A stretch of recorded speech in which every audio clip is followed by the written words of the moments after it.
आहे मृत्युंजय महाप्रभु ठाकुरे बाबा धवळेश्वराय नमो नमः।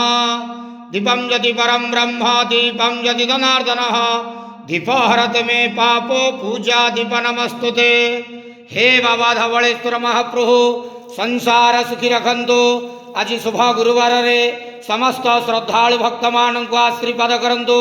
समस्त श्रद्धालु भक्त मानकर मनस्कामना पूर्ण करंतु। कर्म क्षेत्र उन्नति करंतु। ग्रह रिष्टमान खंडन करंतु।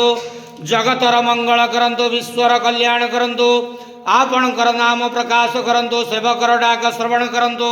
आपणक पाखरे जो भक्त मान मानसिक रखिचंती समस्त भक्त मानकर मनस्कामना पूर्ण करंतु।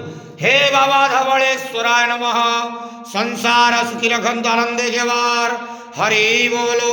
आज शुभ गुरुवार रे समस्त श्रद्धालु भक्त मानक आशीर्वाद करंतु आनंदे घेवार। हरि